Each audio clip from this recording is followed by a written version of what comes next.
Nah, yang paling penting sekarang yang harus ditekankan dalam kitab suci apa? Bahwa Bapak Paulus mengingatkan, poin pertama, perkawinan itu adalah proyeknya Tuhan. Proyeknya Tuhan untuk diri Anda. Maka dalam gereja Katolik itu perkawinan itu panggilan. Tidak hanya panggilan itu tidak hanya menjadi imam, menjadi suster, bukan. Bahwa hidup berkeluarga pun adalah panggilan.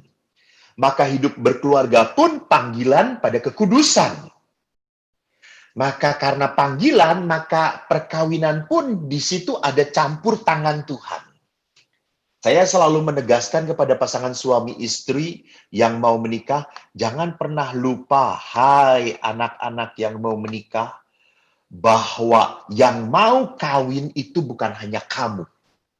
Tuhan pun mau kamu menikah dengan dia. Itu. Cinta itu kan ditanamkan di dalam hati oleh orang. Oleh siapa? Bukan hanya oleh orang, tetapi oleh Tuhan. Maka di situ proyek Allah. Maka dalam proyek Allah di dalam kitab Kejadian dilihat sangat jelas sekali bahwa apa? Tidak baik kalau manusia itu seorang diri saja. Aku akan menjadikan penolong baginya yang sepadan dengan dia. Jadi saya suka senang dikatakan di sini penolong, bukan pembantu. Jadi kalau penolong itu artinya apa? Mempermudah kehidupan. Kalau pembantu itu artinya apa? Melakukan semuanya beres-beres gitu ya. Maka saya suka sedih gitu kalau melihat suami itu pulang kerja langsung dengan entengnya, mama minum mah gitu.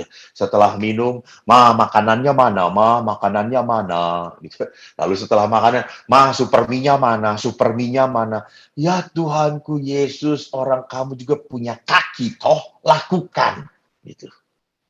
Tapi senangnya apa? Seringkali senangnya pasangan melihat pasangan lain, entah suami atau istri, suami paling senang kalau melihat istrinya repot. Gitu ya. Nah, di situ kau bertugas pasti, jelas sebagai istri yang baik, harus repot. Gitu. Tapi lihat di sini, penolong yang sepadan. Di sini dikatakan kesepadanan, bukan untuk mengatasi dan bukan untuk menjadi budak di bawah, disuruh-suruh. Jadi ingat konsep perkawinan dalam gereja Katolik itu sangat jelas sekali. Wanita bukan suruhan pria. Jadi wanita bukan nomor dua.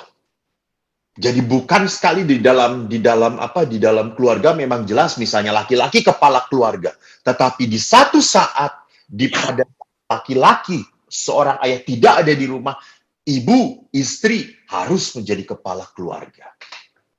Jadi di sini gereja sudah mempersiapkan bahwa tidak akan selamanya suami itu ada bersama engkau dan sebaliknya.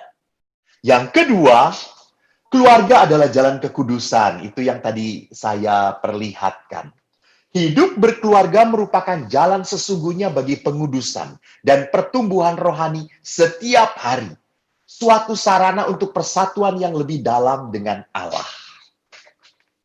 Jadi Bapak Paulus mengingatkan bahwa keluarga itu adalah jalan kekudusan. Apa maksudnya? Jadi kita menjadi kudus itu diasah. Seperti emas itu kan menjadi murni karena sering diasah. Nah, manusia itu menjadi kudus, kudus itu kan keutamaan. Manusia itu menjadi kudus harus diasah oleh apa?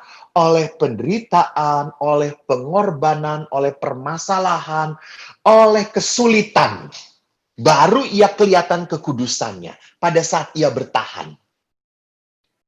Maka saya selalu mengingatkan kepada pasangan suami istri, kalau Anda mempunyai pasangan yang tidak seperti yang engkau harapkan, terimalah. Kalau Anda punya suami yang menjengkelkan, terimalah. Karena kelemahan suami itu adalah cara Tuhan untuk menguduskan kita. Nah itu. Jadi kalau kita hidup dengan orang-orang yang baik-baik saja, dalam tanda petik cocok, terus cocok, kita tidak bisa jadi kudus. Kenapa? Karena di situ tidak ada pengorbanan. Di situ enak-enak aja. You just follow the flow, ngikutin arus saja udah. Wong enak kok semuanya, cocok kok. Nah, memang sering kali di dalam keluarga ada sesuatu hambatan, batu cadas, kekerasan, entah keras kepala, entah keras hati. Dan apakah kita tahan atau tidak? Jadi kekerasan hati dan kekerasan kepala pasangan itu sekali lagi adalah cara Tuhan untuk menguduskan kita. Maka jangan dihindari, jangan dihindari, apalagi didoakan supaya mati. Jangan, gitu ya. Jadi kita harus hadapi. Kita harus hadapi. Ini jalan Tuhan untuk apa? Menggosok keutamaan saya, menggosok kemurnian saya. Jadi itu Bapak Paus mengingatkan hal itu. Ketiga, perkawinan itu sakramen. Jadi kekasan perkawinan Katolik terletak pada sifatnya yang sakramental. Cinta kasih suami istri menjadi lambang kehadiran Kristus. Rahmat yang diterima suami istri adalah yang menyempurnakan kasih mereka. Jadi sakramen itu apa? Tanda kehadiran Tuhan. Jadi suami itu harus menjadi sakramen kehadiran Allah bagi istri dan sebaliknya, juga bagi anak-anak. Jadi kalau sampai kita hanya memperlihatkan kebengisan, kemarahan, keegoisan kepada pasangan kita, maka kita tidak pernah berhasil menjadikan perkawinan sebagai sakramen. Walaupun memang Katolik dengan Katolik sakramen, yes, sakramen, sah dan sakramen. Tetapi kehadiran sakramentalitas itu tidak berhasil kita wujudkan kepada pasangan kita. Jadi pertama sakramen itu adalah apa? Saya bertugas untuk menjadikan kehadiran Allah itu sungguh nyata bagi pasangan saya. Dan yang kedua, sakramen itu adalah yang pertama itu, maka cinta dari pasangan suami istri harus menjadi sakramen, maka cinta pasangan suami istri harus seperti cinta Kristus pada gereja. Cinta Kristus pada gereja itu apa? Salib. Memberi. Menghanguskan. Menyerahkan. Menghabiskan. Itu cinta. Nah, sekarang kita lanjutkan poin yang keempat di dalam ini saya suka ini. Keluarga adalah sekolah iman. Jadi Bapak Paus mengingatkan kembali, orang tua adalah sosok yang tidak tergantikan dalam pendidikan anak. Saudara-saudaraku yang terkasih, kalau keluarga itu adalah sekolah iman, maka saya selalu mengingatkan Bapak Ibu, tolong saya ingatkan. Berikanlah warisan yang tidak akan pernah diperdebatkan dan disaling rebutkan oleh anak-anak. Warisan kepada anak-anak yang paling agung dan mulia adalah apa?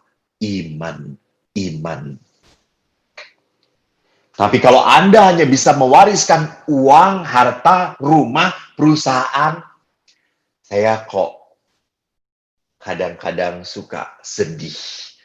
Apa yang Anda berikan itu seringkali di beberapa kasus menjadi sumber perpecahan di antara anak-anak. Iri yang satu, merasa yang satu tidak diberi. Namanya juga anak. Saya yakin semua anak sama. Mungkin Anda pun merasa sama. Bahwa bagi orang tua kita selalu ada orang tua yang menjadikan anaknya anak emas. Jadi bagi seorang anak itu selalu berpikiran bahwa papa mama itu membeda-bedakan. Jadi dengan anak satu, anak kedua, anak ketiga, dan seterusnya itu membeda-bedakan. Tapi bagi orang tua berpikir, enggak, sama aja. Gitu. Kalian itu sama anak-anak kita. Iya, itu pola pikir orang tua. Tangkepan anak-anak beda. Gitu. Tangkepan anak-anak beda. Gitu. Contohnya saja. Gitu. Contoh dari diriku sendiri. Gitu. Kalau saya ngomong kepada ayah ibu saya, Bapak itu dulu membeda-bedakan. Langsung Bapak berkata, enggak pernah. Gitu ya. Enggak pernah Bapak itu selalu menyamakan. Anak-anak Bapak itu sama. Gitu ya. Terus saya berpikir, enggak lah. Gitu ya. Orang dulu waktu kecil Bapak selalu ngomong, tuh adikmu tuh ya, kalau sudah disuruh oleh Bapak belajar, enggak pernah melawan. Dia tuh langsung belajar. Nah, omongan itu tuh bagi saya langsung ditangkap sebagai anak. Oh, jadi Papa lebih menyayangi adik daripada aku. Oh, berarti aku itu troublemaker ya bagi ayah. Itu, lihat. Jadi mungkin orang tua tidak punya maksud membeda-bedakan, tetapi anak menangkapnya berbeda. Namanya anak masih punya rasa iri yang besar sekali. Gitu ya. Ingat, anak-anak belum punya keutamaan yang hebat, yang dahsyat. Mereka masih natural. Mereka masih harus dididik. Jadi tanpa sadar. Jadi saya bahagia bahwa saya ada di tengah keluarga yang sangat mengedepankan iman. Bapak saya itu kalau dengan anak-anak sudah jam 9, kami selalu mengatakan, Bapak selalu mengatakan, Rosario, titik. Tidak ada adu argumen. Kamu sudah belajar atau belum belajar, selesai atau belum selesai, pokoknya Rosario. Dan kebiasaan Rosario ini membuat kami akhirnya makin, dulu kan belum ada peristiwa terang ya. Dulu hanya peristiwa gembira, sedih, mulia. Jadi kita itu merenungkan bagaimana Yesus ada. Bagaimana Yesus menebus dunia. Bagaimana Yesus menderita. Bagaimana Yesus akhirnya mendapatkan kemuliaan Tuhan. Karena dalam Rosario ini adalah butiran-butiran permenungan tentang Yesus.